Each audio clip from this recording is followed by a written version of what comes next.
असली शांति। एक राजा था जिसे चित्रकला से बहुत प्रेम था। एक बार उसने घोषणा की, जो कोई भी चित्रकार उसे एक ऐसा चित्र बना कर देगा जो शांति को दर्शाता हो तो वह उसे मुंह मांगा पुरस्कार देगा। निर्णय वाले दिन एक से बढ़कर एक चित्रकार पुरस्कार जीतने की लालसा से अपने अपने चित्र लेकर राजा के महल पहुँचे। राजा ने एक एक करके सभी चित्रों को देखा और उनमें से दो चित्रों को अलग रख लिया। अब इन्हीं दोनों में से एक को पुरस्कार के लिए चुना जाना था। पहला चित्र एक अति सुंदर शांत झील का था। उस झील का पानी इतना स्वच्छ था कि उसके अंदर की सतह तक दिखाई दे रही थी और उसके आसपास विद्यमान हिमखंडों की छवि उस पर ऐसे उभर रही थी मानो कोई दर्पण रखा हो।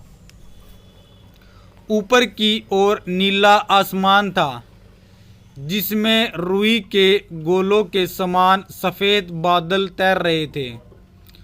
जो कोई भी इस चित्र को देखता उसको यही लगता कि शांति को दर्शाने के लिए इससे अच्छा कोई चित्र हो ही नहीं सकता। वास्तव में यही शांति का एकमात्र प्रतीक है। दूसरे चित्र में भी पहाड़ थे, परंतु वे बिल्कुल सूखे, बेजान, वीरान थे और इन पहाड़ों के ऊपर घने गरजते बादल थे जिनमें बिजलियां चमक रही थी। घनघोर वर्षा होने से नदी उफान पर तेज हवाओं से पेड़ हिल रहे थे और पहाड़ी के एक ओर स्थित झरने ने रौद्र रूप धारण कर रखा था। जो कोई भी इस चित्र को देखता यही सोचता कि भला इसका शांति से क्या लेना देना है। इसमें तो बस अशांति ही अशांति दिखाई दे रही है। पहले चित्र बनाने वाले चित्रकार को ही पुरस्कार मिलेगा। तभी राजा अपने सिंहासन से उठे और घोषणा की कि दूसरा चित्र बनाने वाले चित्रकार को मुंह मांगा पुरस्कार देंगे। हर कोई आश्चर्यचकित रह गया। पहले चित्रकार से रहा नहीं गया। वह बोला, लेकिन महाराज, उस चित्र में ऐसा क्या है जो आपने उसे पुरस्कार देने का फैसला लिया है, जबकि हर कोई यही कह रहा है कि मेरा चित्र ही शांति को दर्शाने के लिए सर्वश्रेष्ठ है। आओ मेरे साथ। राजा ने पहले चित्रकार को अपने साथ चलने के लिए कहा। दूसरे चित्र के समक्ष पहुंचकर राजा बोले, झरने के बाईं ओर हवा से एक ओर झुके इस वृक्ष को देखो। उसकी डाली पर बने उस घोंसले को देखो।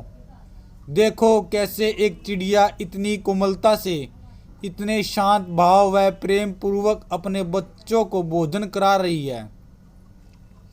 फिर राजा ने वहां उपस्थित सभी लोगों को समझाया, शांत होने का अर्थ यह नहीं कि आप ऐसी स्थिति में हो जहां कोई शोर ना हो, कोई समस्या नहीं हो, जहां कड़ी मेहनत नहीं हो, जहां आपकी परीक्षा नहीं हो। शांत होने का सही अर्थ है कि आप हर तरह की अव्यवस्था, अशांति, अराजकता के बीच हो और फिर भी आप शांत रहें, अपने काम पर केंद्रित रहें, अपने लक्ष्य की ओर अग्रसर रहें। अब सब भी समझ चुके थे कि दूसरे चित्र को राजा ने क्यों चुना है। शिक्षा। मित्रों, हर कोई अपने जीवन में शांति चाहता है, परंतु प्राय हम शांति को कोई बाहरी वस्तु समझ लेते हैं और उसे दूरस्थ स्थलों में ढूंढते हैं, जबकि शांति पूरी तरह से हमारे मन की भीतरी चेतना है।